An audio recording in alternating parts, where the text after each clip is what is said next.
BTech చదివేటప్పుడు చాలా మంది స్టూడెంట్స్ కి ఇంటర్న్షిప్ చేయాలనిపిస్తుంది. ఇంటర్న్షిప్ చేస్తే మంచిగా నాలెడ్జ్ గెయిన్ చేయొచ్చు, అది మంచి కంపెనీస్ లో ఇంటర్న్షిప్ చేయాలని ఉంటుంది. కానీ ఇంటర్న్షిప్ ఎలా చేయాలి అని కొంత కన్ఫ్యూజన్ ఉంటుంది. అసలు బీటెక్ చేసేటప్పుడే ఒక రైట్ ఇంటర్న్షిప్ ఎలా చేయాలి అనేది ఈ వీడియోలో మనం డిస్కస్ చేద్దాం. జనరల్ గా ఇంటర్న్షిప్ టైం అనేది ఒక 6 months ఉంటుంది. సో ఒకసారి ఒకవేళ మీరు రాంగ్ ఇంటర్న్షిప్ అని చూస్ చేసుకుంటే ఆల్మోస్ట్ మీకు ఒక 6 months ఆఫ్ టైం అనేది వేస్ట్ అయిపోతుంది. మీరు ఎప్పుడు కూడా ఇంటర్న్షిప్ అంటే ఒక సర్టిఫికేట్ కోసము లేకపోతే ఏదో ఎవరికో చూపించాలని చెప్పి ఎప్పుడు చేయకండి. అంటే ఇంటర్న్షిప్ అనేది మీ కెరీర్ ని ముందుకు తీసుకెళ్ళాలి. అంటే మీ కెరీర్ కి అదొక ఇంజిన్ అవ్వాలి, కానీ మీ కెరీర్ ని బ్యాక్ సీట్ లో పెట్టకూడదు. సో ఇప్పుడు ఒక స్మార్ట్ ఇంటర్న్షిప్స్ తీసుకోవడానికి కొన్ని పాయింట్స్ నేను చెప్తాను. ఫస్ట్ పాయింట్ ఏంటంటే don't change certificates, change skills. అంటే అసలు సర్టిఫికేట్ ఎందుకండి? కంపెనీకి ప్రూఫ్ కావాలి, కానీ కంపెనీ చూసేది మాత్రం అవుట్పుట్. అంటే ఇంటర్న్షిప్ అంటే ఒక learning platform, not attendance. So internship చేయాలి అనుకున్నప్పుడు మీరు చూడాల్సిన పాయింట్స్: రియల్ ప్రాజెక్ట్ చేస్తున్నారా లేదా, మీకు ప్రాజెక్ట్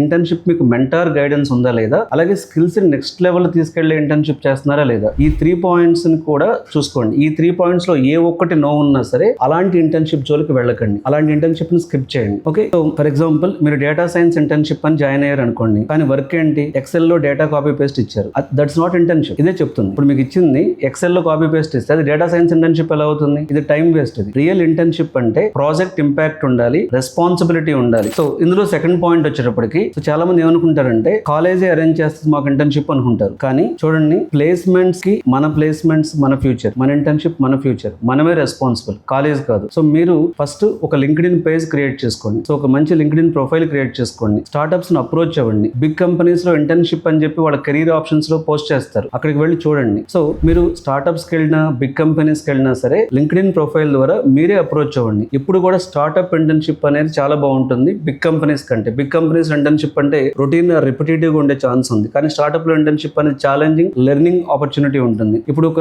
స్టూడెంట్ చూద్దాం మనం. రాకేష్ అనే స్టూడెంట్, తను ఒక 5 members స్టార్ట్అప్ కంపెనీలో జాయిన్ అయ్యాడు. సో ఇతను రియల్ వెబ్ అప్లికేషన్ మీద వర్క్ చేశాడు, క్లయింట్ కాల్స్ అటెండ్ అయ్యాడు, రిపోర్ట్స్ జనరేట్ చేశాడు. వితిన్ 4 months లో ఇతన్ని ఆ స్టార్ట్అప్ కంపెనీనే ఫుల్ టైమ్ గా హైర్ చేసుకుంది. సో ఇప్పుడు చూడాల్సింది ఏంటి? మనం ఎక్స్పోజర్ ఏమొస్తుందనే చూడాలి, బ్రాండ్ మాత్రమే కాదు. సో బ్రాండెడ్ దానిలో ఇంటర్న్షిప్ రాకపోయినా బ్రాండెడ్ కంపెనీలో మనం వరి అవ్వాల్సిన అవసరం లేదు. సో అలాగే సెకండ్ పాయింట్ లో ఇంకొక ఇంపార్టెంట్ పాయింట్, మీ లింక్డ్ఇన్ ప్రొఫైల్ ద్వారా చాలా ఏ కంపెనీస్ కైనా స్టార్ట్అప్ కంపెనీస్ కి మెయిల్ చేయండి, వాళ్ళు కాంటాక్ట్ అవ్వండి. దానికి భయపడాల్సిన అవసరం ఏం లేదు. LinkedIn is a professional community. మీరు ఏ కంపెనీనైనా సరే మీరు కాంటాక్ట్ చేయొచ్చు. సింపుల్ గా వాళ్ళకి లింక్డ్ఇన్ లో టెక్స్ట్ చేయండి. So I'm studying BTech 3rd year. So నాకు పలానా పైథాన్ అండ్ SQL స్కిల్స్ వచ్చు. So I wanted to contribute your live project, even unpaid also నాకు okay, but I wanted to learn real work. So ఇలాంటివి ప్రతిరోజు ఒక 10 mails పంపండి. 2 reply ఇచ్చిన చాలు కదా, మీకు ఇంటర్న్షిప్ వచ్చేస్తుంది. అలాగే థర్డ్ పాయింట్, ఇంటర్న్షిప్ కంప్లీట్ అయిపోయింది అనుకోండి. ఇప్పుడు ఆ ఇంటర్న్షిప్ ని మీరు రెజ్యూమ్ లో ఎలా ప్రజెంట్ చేస్తారనేది important. So for example worked on project అని రాసే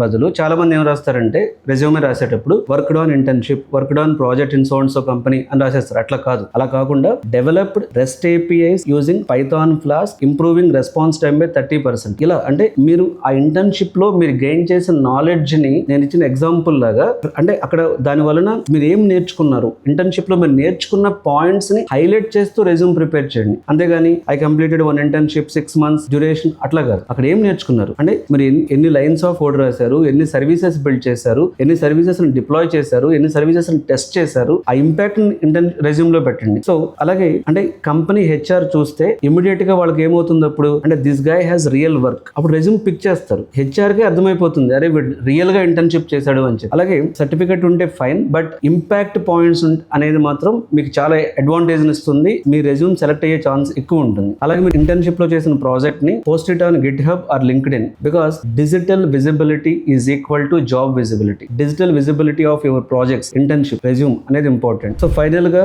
ఇంటర్న్షిప్ అంటే టైం పాస్ కాదు. ఇంటర్న్షిప్ అనేది చాలా మంది ఏమనుకుంటారంటే ఏదో చేయాలి కాబట్టి చేస్తున్నాం, అలా కాదు. ఇంటర్న్షిప్ అనేది మీ కెరీర్ ని ఫాస్ట్ ఫార్వర్డ్ లో పెడుతుంది. సో ఇంటర్న్షిప్ అనేది ర్యాండమ్ ఇంటర్న్షిప్ చేయకుండా skill based real genuine internship ని స్టార్ట్ చేయండి. ఒకవేళ మీ కాలేజెస్ లో మీకు వచ్చే ఇంటర్న్షిప్స్ జెన్యూనా కాదా, అలాంటి డౌట్స్ ఏమైనా మీకు ఉంటే, లేకపోతే మీ కాలేజెస్ లో మీకు ఇంటర్న్షిప్ వెళ్ళాలి వే తెలియకపోతే ఈ వీడియోలో ఇచ్చిన నెంబర్ కి కాల్ చేయండి. అలాగే మీ క్వశ్చన్స్ ఏమైనా ఉంటే కింద కామెంట్ లో పోస్ట్ చేయండి.